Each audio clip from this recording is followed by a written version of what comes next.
RFI Convida. Letícia Constant.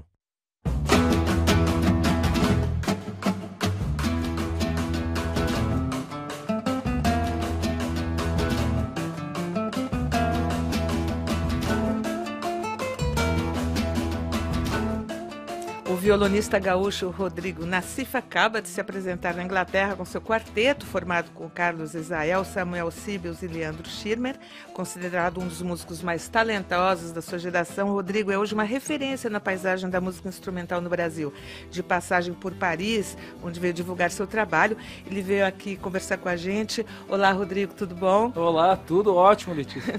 Que bom ter você aqui. Rodrigo, minha primeira pergunta: como nasceu a sua história de amor com o violão?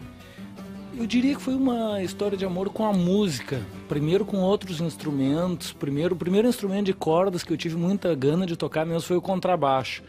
Mas ele não gostou tanto assim de mim, eu pulei para a guitarra, também foi um amor meio adolescente. E depois, graças a alguns músicos que me cercavam lá na cidade onde eu morava, no interior do Rio Grande do Sul, Passo Fundo, o Rafael Campanile e o Evandro Lazarotto foram duas pessoas que me deixaram muito impressionado. Eles tocavam números de choro, alguns números de violão clássico, e eu comecei a ficar muito atraído pelas possibilidades de autoacompanhamento do violão. Falando um pouco sobre o processo criativo, como é que você cria os seus arranjos? É em grupo com os seus amigos e colaboradores? É você que escreve tudo? Eu sou bem obsessivo com os arranjos das composições, né, Letícia? Então tem uma coisa assim que alguns deles se apresentam muito rapidamente e eu acredito na função estética.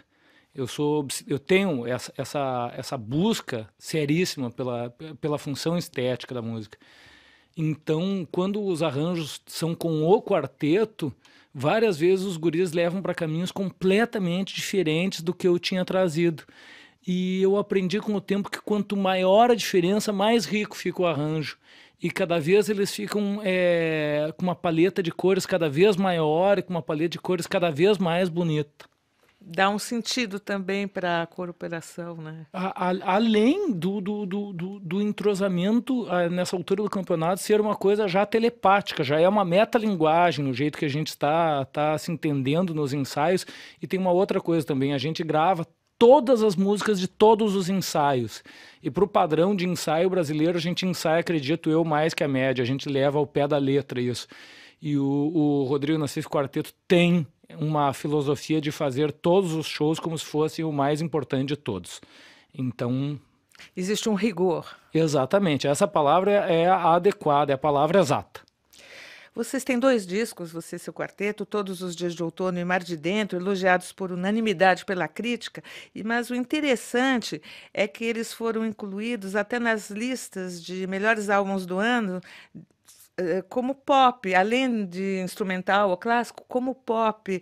Essa abertura foi intencional? A única ideia realmente antecipada em relação às músicas do quarteto é da gente perseguir a originalidade estética. O ponto de corte das composições é quando ela está muito parecida com alguma coisa. Então esse é o meu motivo para fazer esse corte, é assim: achei um encadeamento harmônico que realmente não me lembra nada. Então, a partir daí, eu posso praticar um desenvolvimento rítmico, mas muito embora eu acredito que o elemento mais orgânico de todos é o ritmo. E esse é o elemento que eu persigo deixar ele espontâneo e talvez achar esse equilíbrio para tentar fazer com que a receita saia saborosa. Pelo jeito está bem saborosa, porque vocês estão super bem posicionados. Os seus discos ficaram em primeiro lugar no Brasil, nas paradas digitais. Hoje, com todas as dificuldades para fazer um disco, Rodrigo, o digital é um caminho? Dá mais trabalho? Como Não, funciona? com certeza. E o digital é uma coisa assim, muita gente fala da dificuldade que é hoje em dia. Eu mesmo que trabalhei fazendo uma distribuição manual dos meus primeiros CDs de violão solo, eu admito que muita coisa no aspecto da venda termina que a gente não consegue dar uma continuidade na venda como era o disco físico. mas existe uma generosidade muito bonita no digital, que qualquer pessoa que tiver interesse em te ouvir, tu simplesmente mostra para a pessoa o endereço e a pessoa chega em casa e escuta.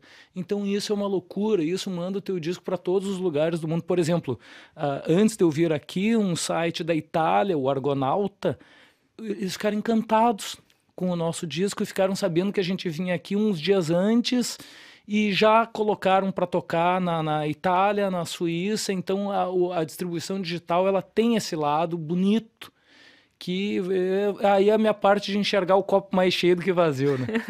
Porque tem a questão dos direitos autorais. Então, o direito autoral, desde sempre ele é uma coisa complexa, né? Porque antes os músicos se queixavam muito que as gravadoras, né, terminavam ficando com uma boa parte do direito autoral.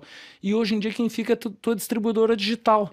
Então, quer dizer, não há muita diferença nisso. Termina que a grande dificuldade, eu acredito, que uma boa parte dos músicos tem é enxergar a parte do business, porque ela é tão necessária quanto a outra. Então, né, mas em relação ao nosso quarteto, eu acredito que a gente está sendo muito feliz, porque a aceitação assim, ela é realmente surpreendente, e essa parte desse público do pop também tem um envolvimento com a gente não forçar a barra na duração das músicas, não forçar a barra na improvisação, tudo é medido com uma medida correta. Ou seja, a gente sempre coloca um teto para que a música aconteça, né? Ela vai até... Gurizada, vamos improvisar até tanto ali. Quem mais improvisa sou eu. Então eu sempre vejo, se eu usei todos os recursos que eu tinha, é a hora de acabar. Então isso termina nos aproximando, né, do público de música pop. Com certeza. Rodrigo, terminando... Queria falar também sobre as suas trilhas sonoras, né? Em documentários, inclusive da Fox. Conta pra gente. Isso foi uma coisa maravilhosa, que uma amiga colocou um recado e disse: músicos do Brasil, enviem músicas para a gente. Terminou que, dentre todos que enviaram, o pessoal lá, o Daniel Bones, que estava fazendo o filme Beyond Life and Death para a Fox 5 de Nova York, terminou achando que eram muito diferentes do que se achava de uma música brasileira mais clichê. E terminamos sendo escolhidos. Mas a gente já tinha uma experiência, eu já tinha uma experiência anterior, até de um ano anterior, que era com o Espelho Hexagonal, que era um filme que a gente fez a trilha, que foi lindo também.